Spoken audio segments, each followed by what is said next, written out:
Alors ici dans Illustrator, vous avez aussi bien entendu les bibliothèques, comme vous pouvez le voir ici. Voilà, avec toujours ici le temps que ça se remette à jour ici via ce petit bouton, avec ma bibliothèque tuto.com. Comme je vous le disais tout à l'heure, ici on va avoir la possibilité aussi de déposer des éléments vectoriels comme ceci. Hein, ça, j'aurais pu le faire aussi tout à l'heure.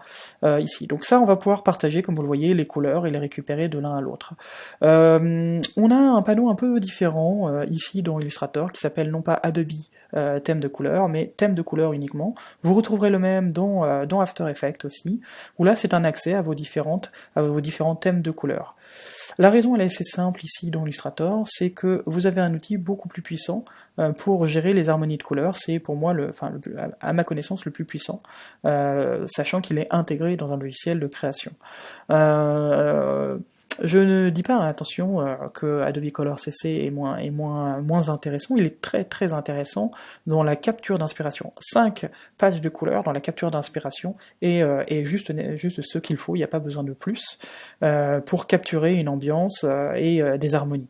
Après, bien entendu, on pourra à partir de ces couleurs faire comme un peintre, les mélanger, créer des couleurs secondaires, etc. Donc c'est là où c'est extrêmement important dans des logiciels d'être plutôt sur de l'inspiration, dont la capture d'inspiration. Ici, on va avoir des outils beaucoup plus puissants, avec la roue chromatique beaucoup plus puissante, ce qu'on appelle modifier les couleurs ou redéfinir les couleurs. On va voir ça dans quelques instants. Donc ici, je vais quand même pouvoir récupérer en fait mes couleurs pour les ajouter ici. Hein, donc ça, c'est la première chose que je voulais vous montrer. Et je vais vous montrer aussi comment, bien entendu, appliquer toutes ces couleurs. Donc ici, par exemple, voilà un exemple de mon ami Jérôme Bareil, aka Easy Design. Si vous connaissez pas son boulot, je vous recommande. Il a fait aussi pas mal de tutos. Je crois que certains sont d'ailleurs disponibles sur tuto.com. Et donc, qui est pour moi un des plus grands experts français d'Illustrator, aussi bien sur le plan technique que créatif. Voilà, avec une vraie palette d'outils. Donc, n'hésitez pas non plus à aller voir son travail. Vraiment quelqu'un de très bien. Donc ça, c'est des fichiers qu'il m'a passé. Je vais passer effectivement ce thème que je fais depuis 2007 et qu'il avait fait à la Creative Week. Et donc voilà des fichiers qu'il avait utilisés et qu'il m'a passé. Donc ici par exemple, si je sélectionne tout, eh bien je vais avoir une petite roue chromatique qui apparaît ici en contexte, mais qui s'appelle redéfinir les couleurs. Mais je vais aussi l'avoir dans le menu édition, ici au niveau de modifier les couleurs, vous allez avoir redéfinir les couleurs de l'illustration ici, d'accord? Donc on va l'avoir à différents endroits, dont ici. Juste pour vous faire un petit tour d'horizon, par défaut ça devrait arriver comme ceci, vous arrivez sur un onglet là plutôt productif, on va modifier les couleurs existantes, et ici on va avoir tout un tas de gammes de couleurs, et on va pouvoir par exemple inverser ici les couleurs, hein, simplement en décalant. Donc ici il s'agit des couleurs d'origine, les couleurs actuelles, et les nouvelles couleurs ici. Par défaut, si vous avez du blanc, ou si vous avez du noir, eh bien c'est préservé par définition, le gris pourrait l'être aussi, pour ne pas faire une retarde. Vous pouvez trier les couleurs nouvelles, les couleurs ici, via ce petit menu, en fonction bien, de leur luminosité par exemple, on va prendre du plus clair au plus foncé. Vous pouvez aussi ici choisir le mode de colorisation des teintes, on va voir ça dans quelques instants. Voilà, ici vous pouvez même venir limiter votre choix de couleurs, par exemple à des catalogues Pantone ou autres. Et dans ce cas-là, seules les nuances dans un nuancier, ou des nuanciers personnalisés, par exemple, vos propres nuanciers, seront appliqués pour la redéfinition des couleurs. Donc si vous avez une charte couleur, ça peut être très intéressant pour très rapidement réappliquer vos couleurs de charte que vous auriez mémorisées ici. Donc voilà un petit peu, ça c'était juste pour un petit rappel. Donc ici aussi, je vais pouvoir dire, dans mes nouvelles couleurs, j'aimerais que ce soit en fonction de la luminosité, par exemple. Donc voilà, donc ici aussi, pareil, on pourrait aussi réduire le nombre de couleurs. Vous le voyez ici, et dans ce cas-là, ce qu'il fait, simplement, c'est ce que j'aurais pu faire à la main, il prend les couleurs et il les met dans la même ligne des couleurs d'origine, vont donner cette couleur, soit de manière exacte, elles ont toutes exactement la même couleur, soit en tenant compte de la luminosité de la teinte des couleurs d'origine. Donc voilà un petit peu ici. Vous pouvez aussi faire des jeux un petit peu random ici, vous pouvez changer la luminosité, saturation, si ça vous plaît pas, vous pouvez revenir ici, etc. Donc là, ce que je vais lui demander, c'est peut-être de réduire voilà, à 4 couleurs, et encore une fois, par exemple, ça pourrait être un catalogue Pantone, ici on va faire un solide quotide par exemple, et à partir de là, eh bien, ce que vous avez ici, si vous le cliquez ici, eh bien, ça sera bel et bien votre catalogue Pantone, ici. Je peux enlever ici cette contrainte, qui se retrouve aussi en bas, en faisant 100, tout simplement ici, et je peux mémoriser par exemple les couleurs que je viens de faire ici, comme ceci, pour pouvoir les récupérer assez facilement plus tard dans mon nuancier lorsque j'aurai dit OK. Donc voilà un petit peu ce que je voulais vous montrer. Possibilité de dire non, en fait cette couleur-là doit donner une autre. En fait je peux dire bah non, c'est cette couleur-là, non, c'est une couleur qui est déjà issue de mon nuancier. Voilà un petit peu comment on va pouvoir jouer à recoloriser, ici redéfinir les couleurs d'une illustration. Et je reviendrai aussi, on a la possibilité aussi de le faire de cette manière-là, via un cercle, ici dans la partie modifiée, avec différents modes, TSL, teinte saturation luminosité, CMGN, Lab, et on reviendra sur Global tout à l'heure. Au passage, cette représentation ici va se faire donc en fonction de la teinte et de la saturation par défaut, grâce à ce petit bouton, et vous avez un curseur ici pour la luminosité, et vous allez avoir la même chose ici, mais ce coup-ci teinte et clarté, donc luminosité, et la saturation ici. Donc voilà comment basculer avec différentes modes, différentes visualisations, différentes visualisations aussi de la clarté, etc., etc. Donc voilà un petit peu ce que je voulais vous montrer, et que si vous voulez rechoisir une règle d'harmonie de couleur, on va les revoir tout à l'heure, vous pouvez aussi les choisir par ce menu déroulant, et ici par défaut ça active cet élément, comme ça je vais pouvoir tourner et garder cette règle de proportion et d'harmonie entre mes différents éléments, et si je veux, je peux casser cette règle, et venir choisir différentes couleurs ici. Donc je vais dire OK, on va sortir de cet exemple, et on va passer sur un autre exemple. Imaginons maintenant, je viens quitter, imaginons maintenant que je veuille créer ma propre palette d'harmonie de couleurs. Eh bien ici, ce qu'il va d'abord falloir faire, volontairement je ne sélectionne rien, ma page est blanche ici, je n'ai rien de sélectionné, ce qu'il va d'abord falloir faire, c'est sélectionner votre couleur. Donc ici, même principe, je vais pouvoir venir sélectionner une couleur, c'est celle qui vous inspire en fait, celle qui est votre point de départ. Ça, il n'y a aucune magie, Illustrator va pas vous la donner de manière magique, c'est à vous de la choisir, c'est votre choix primordial à faire. Donc une fois que vous avez fait ce choix, imaginons plutôt que je veuille un petit jaune orangé, on va dire non, on va garder un bleu ici, voilà, c'est très bien. Voilà, une fois que j'ai fait ça, vous avez un panneau qui est extrêmement important, extrêmement bien fait, qui s'appelle le panneau Guide des couleurs, que vous retrouverez dans le menu Fenêtre, Guide des couleurs. Donc dans ce panneau ici, vous allez avoir retrouvé vos règles qu'on a vues sur le cercle chromatique tout à l'heure, mais on va les retrouver ici avec votre couleur de base et des déclinaisons, donc vous pouvez tout simplement choisir quelque chose qui vous plaît, vous reconnaissez les analogues, les complémentaires partagés, donc divisés, et puis vous avez des variations de ces règles qu'on a énoncées tout à l'heure, donc vous ne les avez pas toutes, mais vous avez une grande variation ici. Voilà, donc, mais ce que vous pouvez tout simplement faire, c'est à partir de cette couleur, regarder ce qui vous inspire tout simplement. Donc moi par exemple ici, ce qui va m'inspirer, là tout de suite pour l'exemple, on va prendre au hasard, je vais prendre par exemple une forme composée. Alors cette forme composée, à tout moment je peux aller la visualiser, hein, donc voilà à quoi ça correspond, hein, c'est ce qu'on avait vu tout à l'heure, ici. Et puis je vais pouvoir venir ici du coup avoir donc cette règle d'harmonie qui est ici, je vais pouvoir l'avoir ici aussi, ça c'est les couleurs actives, et je vais avoir des propositions de variations colorées de part et d'autre. Par défaut vous allez être plutôt sur des teintes ombres, c'est-à-dire la clarté, la luminosité. Vous allez avoir aussi vive et teinte, c'est-à-dire la saturation, où vous allez avoir, eh bien, ce que je préfère, chaude-froide. Vous allez pouvoir aussi voir le nombre d'étapes ici, dans la froideur et dans le côté plus chaud, en venant demander ici dans les options du guide, eh bien, de mettre beaucoup plus, par exemple, d'étapes, ici, et vous pouvez aussi dire, ok, là, on va de cette couleur-là à des couleurs vraiment très dramatiquement chaudes et froides. Vous pouvez très bien dire, non, je veux que ça se teinte légèrement, je voudrais en gros arrêter que à cette partie-là. J'ai pas besoin de voir ces couleurs-là, elles m'embêtent.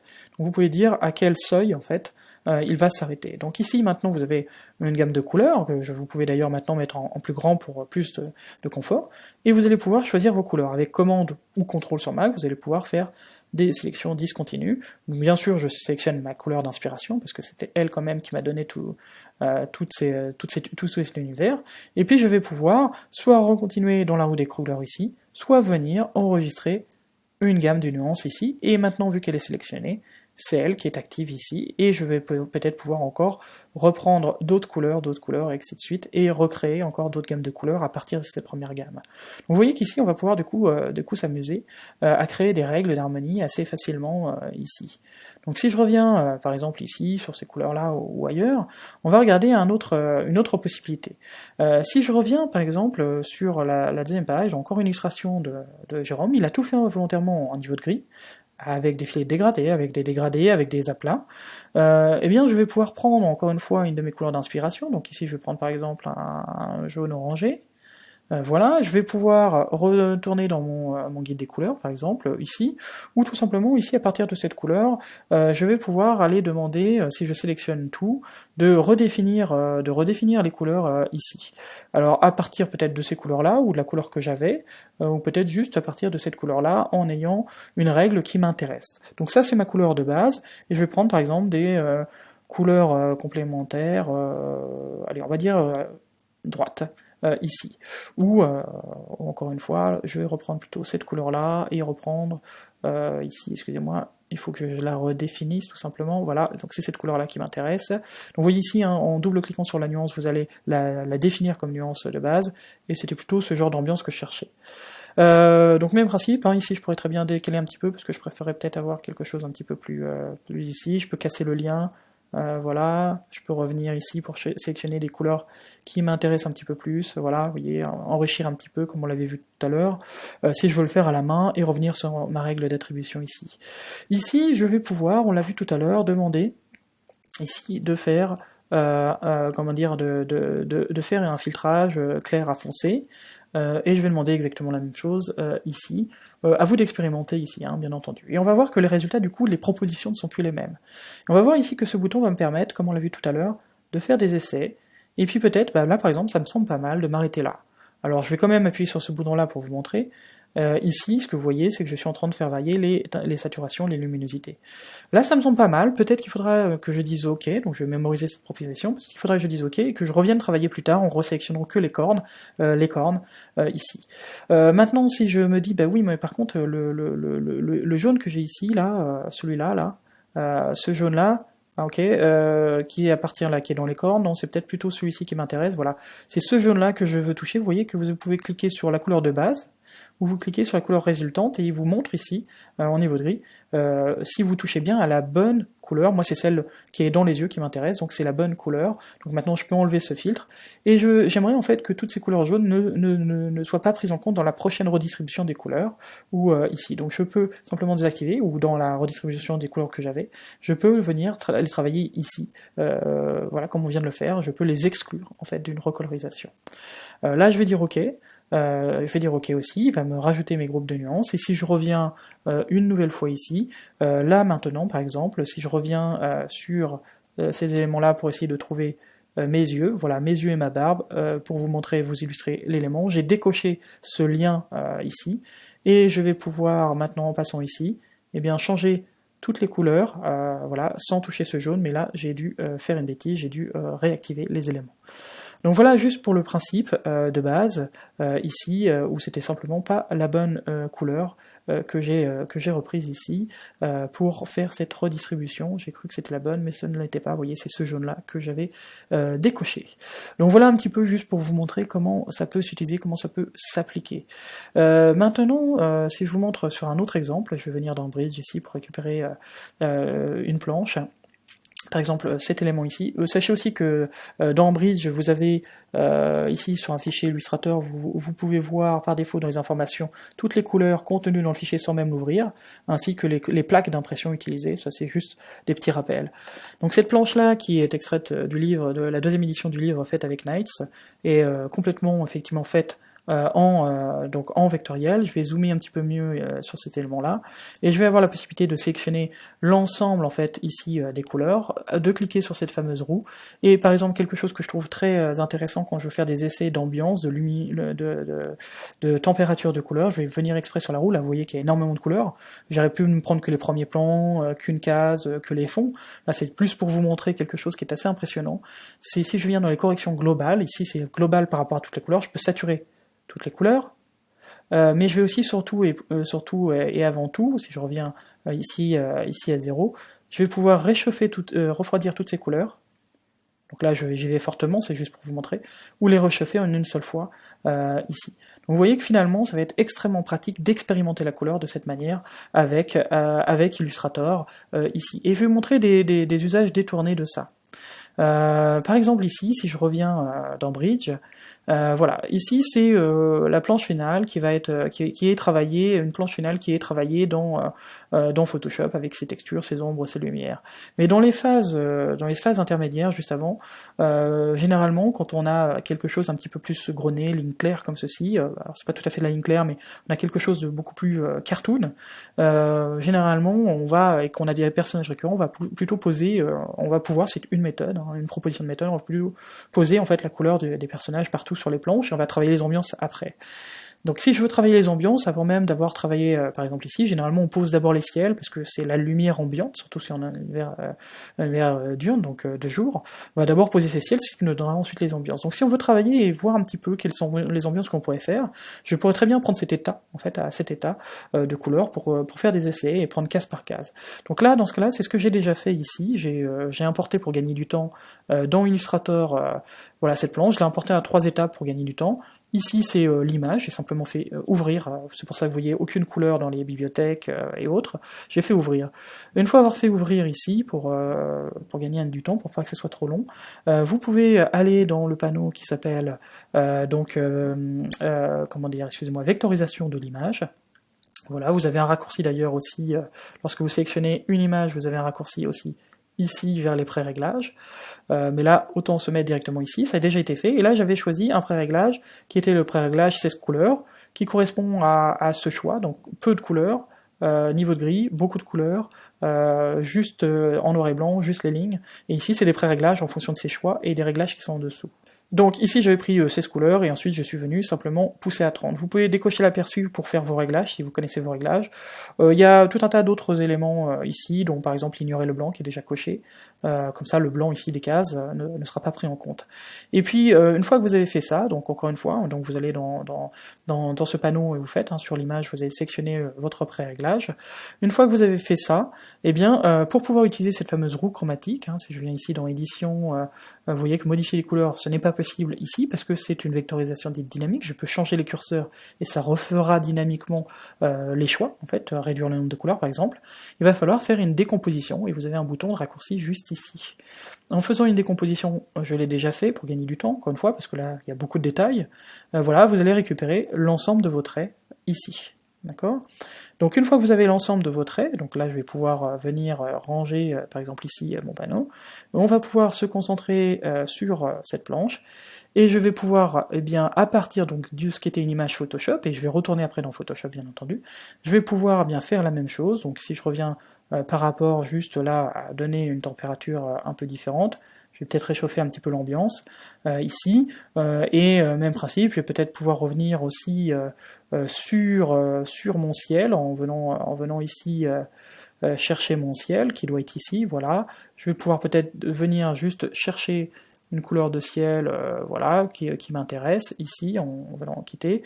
Voilà, donc je vais pouvoir m'amuser à réattribuer, à rechanger, et cette couleur, bien entendu, elle se trouve ici, donc je peux très bien reprendre une seule couleur, faire des choix, faire des essais, reprendre des règles d'harmonie pour refaire d'autres choses, retravailler encore une fois ici avec du random, donc là c'est volontairement grossier ce que je suis en train de faire, je suis concentré sur l'explication. Donc voilà un petit peu ce que je voulais montrer. Et je vais vous montrer un autre usage, je vous disais qu'on finirait par InDesign, ici. Donc ici, si je viens dans InDesign, voilà, là j'ai une double page, et je travaille ma charte graphique, j'avais fait ces premiers choix de couleurs dans InDesign, peut-être en utilisant les 5 couleurs de base ici, et j'aimerais rapidement pouvoir faire ce qu'on vient de faire sur l'image Photoshop, ici sur mon fichier InDesign.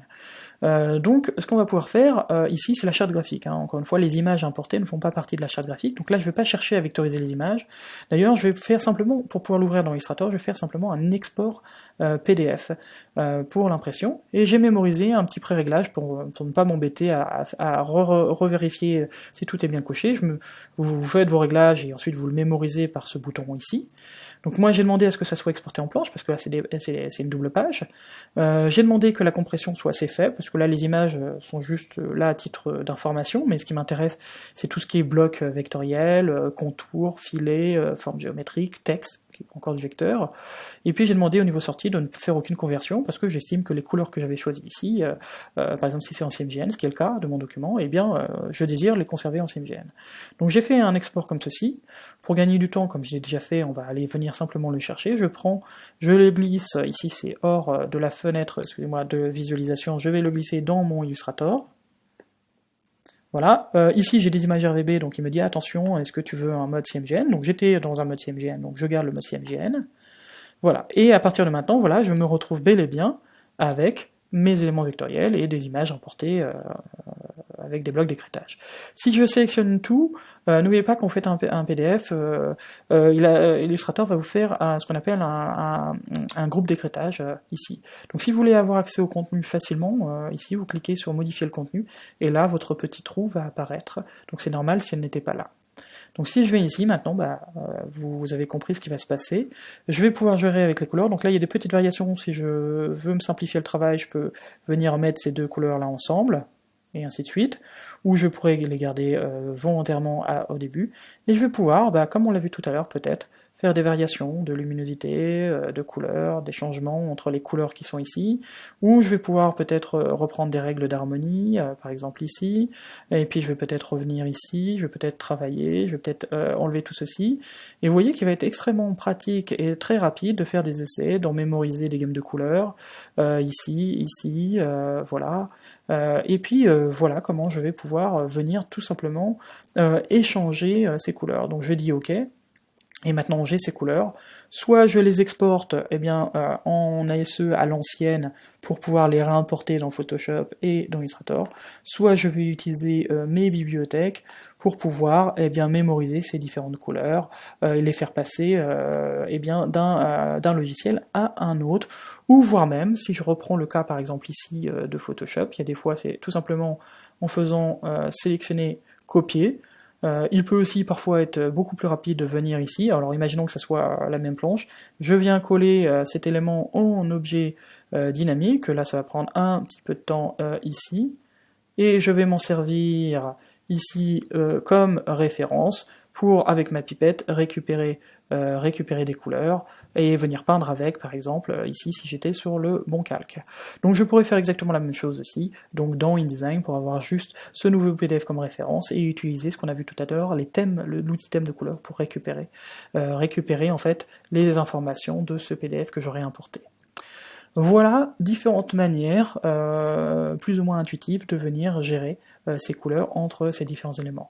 N'oubliez pas que là où tout commence finalement, bien c'est ici, c'est là où vous allez avoir, dans votre profil créatif, c'est là où vous allez avoir accès à tous vos éléments, ici, couleurs, vos bibliothèques, et puis c'est là où vous allez avoir de l'information, où trouver par exemple les applications mobiles, Color CC, ici Shape, et avec quels logiciels sont compatibles, dans quel logiciel on va retrouver ces thèmes de couleurs, par exemple ici.